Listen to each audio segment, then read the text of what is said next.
What happens when the single most important energy site on Earth gets hit and almost nobody understands what it actually means? We're not talking about a pipeline. We're not just talking about a refinery.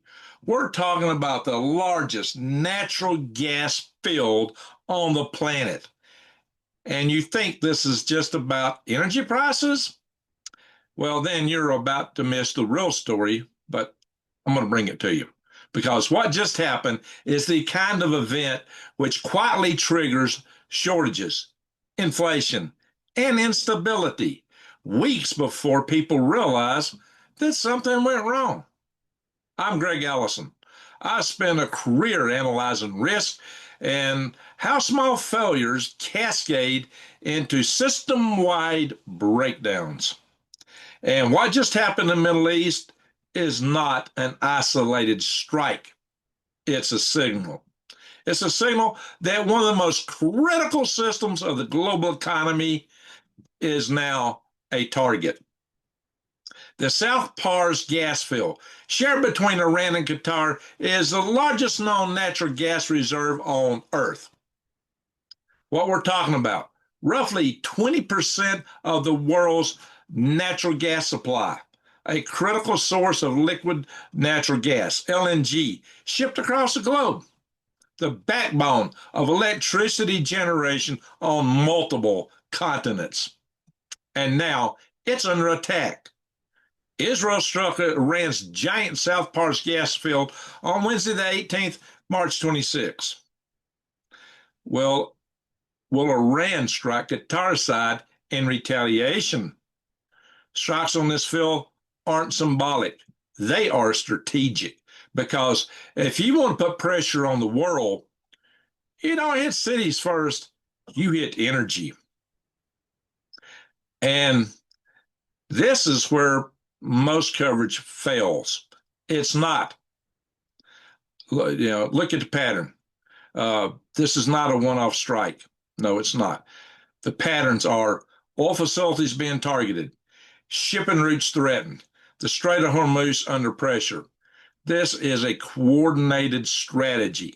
And the objective is simple: weaponize energy, because energy is upstream of everything: food production, transportation, manufacturing, pharmaceuticals, critical plastics used throughout industry, all kind of chemicals. You don't need to destroy a country. You just check its inputs.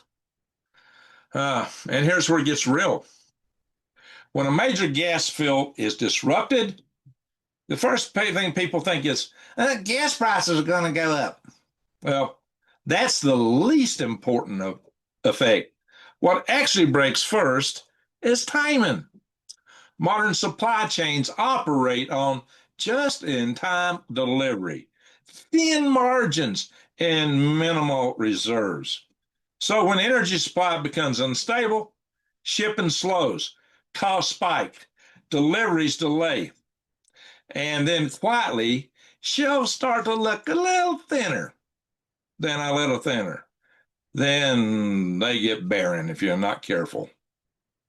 So what can the escalation look like in, say, a 60-day window? Here's the timeline that most people miss. Weeks 1 to 2, markets react, prices spike. We're already seeing this in gasoline. Week 3 to 4, shipping disruptions begin. Aside from the shipping disruptions in the Strait of Hormuz, we're talking about worldwide because of supply chain breakdowns. Businesses start adjusting. Weeks 4 to 8, fertilizer costs rise. And then are we getting toward planting time right now? Very critical time for fertilizer costs. Food production pressure builds. Consumer goods, the markets for these tighten. Supplies go down, costs go up. And then comes the tipping point. Confidence breaks. That's when people rush in late and shortages accelerate. This is the part that almost nobody's talking about. Natural gas is not just for heating. It is a primary input for fertilizer, which means If the gas supply gets disrupted, you aren't just looking at an energy crisis, you're looking at a food crisis lagging behind it. And that lag is dangerous because by the time people notice it, it's already locked in. And my friends, and it's not just the components of fertilizer that come from natural fuel. Sulfur is also going through the Strait of Hormuz. So there's a lot of things that can compound here and make the problem far worse, far faster. So now let's think about the dark possibility. Layer on top of this now, a strained Strait of Hormuz, extremely strained, expanding regional conflict, potential retaliation cycles. If this escalates further, we're not just talking about territorial spikes. We're talking about structural disruption of the global energy flow. And that's the kind of shift that changes how people live. You know, what we're talking about here is such major disruptions in supplies that you get the toilet paper preppers, people who panic at the end and stock up. You don't want to be part of that. Get ahead of the curve. So what should preppers do?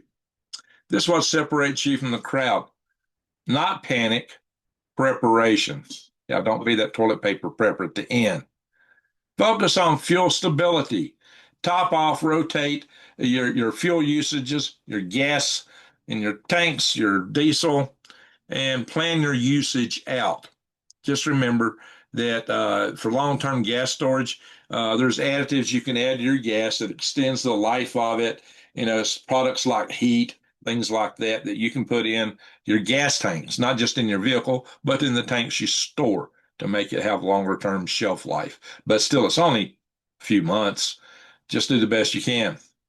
Food buffer. You need at least several weeks minimum of stored food. Be able to grow your own. We're coming up on that springtime, and use composting techniques that I teach on this channel, so you will know that you go back and look at my old videos, so you don't have to go buy fertilizers. I covered that. Supply redundancy. Don't rely on one source. Have multiple sources, and that includes how you heat your home, for example, like have not just propane and liquid, LNG, maybe kerosene, other means wood, other means to heat your home.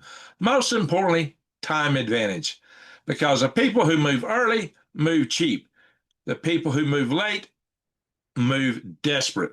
Like our good friends, the toilet paper preppers. Now, how many times I tell you not to be a toilet paper prepper? The guys who panic at the end and fill the shopping carts up, and then the store shelves are barren. And then if you're late for that one, God help you. So let's bring this together. A strike on the world's largest gas field. It's not just another headline. It's a signal that energy infrastructure is now a primary battlefield. And when energy becomes a weapon, everything downstream becomes vulnerable. The prepper takeaway: watch energy first, not headlines. Energy disruptions will tell you what breaks next. What to watch next? Strait of Hormuz activity. Will the 31st Marine Expeditionary Unit break up the choke points there in the Strait of Hormuz? Or will it get worse? Additional infrastructure strikes. Will Iran retaliate to Qatar or other strikes? Energy price spikes accelerate, or no, they're going up. They could start accelerating, going a lot faster. So, my friends, and when it comes to these chemicals, the last place you want them in your gas tank, you want them in your products, but not inside your body. But, unfortunately, a lot of the stuff that we get today puts them just there. So I'm going to show you a little thing to help my channel out here that can help you avoid that, because I just did a special on here a week or two ago, talking about all the contaminants in toothpaste, like lead, cadmium, and just 90% of the brands. Everything, stuff you thought was safe. Why? Because what's happened today is we've got 12 companies that control over 550 consumer brands, and they've determined to send you the cheapest stuff they can.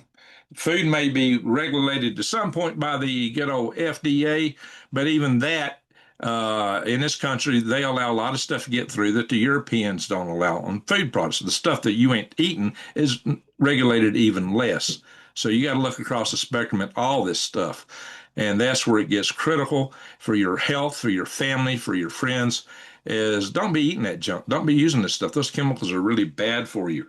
The chemicals, the heavy metals, and these companies have determined it's cheaper to pay off lawsuits and provide you a good product. You know, these are companies that you thought you trusted all across the board. Over 550 different brands. They're not even not all on this chart, my friends. A lot more. And they're controlled by 12 big conglomerates. And these conglomerates have controlling interest from these big three asset management companies, principally BlackRock. And BlackRock is controlled by who? Larry Fink, who also controls what? World Economic Forum. So anytime you buy products from these companies, they're directly supporting this stuff. And yes, Larry Fink's new pet project. So, guys, I would highly consider, if I were you, to switch away from the nasty stuff to get good, clean products for your food, for your family, for your health, to keep the chemicals outside your body, chemicals and heavy metals. So you can go with switchwithgreg.com. The link will be below. Switchwithgreg.com, family-owned company. The non-toxic products don't have the chemicals in them. Even the cleaners are plant-based and are extensively tested for safety. Supports jobs in America because it's all made in the good old US of A. And you can look through this site, Switch with Greg, for more information. But the main thing to do is to click this form here, fill it out, and click submit, and it goes straight to me. This is my own website. Don't go to anybody else, except I do share it with one assistant, one friend who goes in and will contact you and bring you up to speed on this stuff. So check it out, switchwithgreg.com. Okay, back to wrapping up our story here, my friends. So what you need to know is that if you want clear, grounded analysis on what's coming next, not just what happened in the news, what's already happened, not just headlines, analysis, what's happening, what's coming. Subscribe and stay ahead of the curve, because in times like this, information delay is a risk. So you need to know the best so you know how to get prepared. So be sure to subscribe, bang the bell, and click all. And for another video, I will put a video up here on how it's good analysis, how I expect the war in Iran to end, how I really expect this is going to play out. So, my friends, keep on keeping your eyes wide open and head on a swivel. We're living in perilous times right now. Thank you all for watching, and Greg out.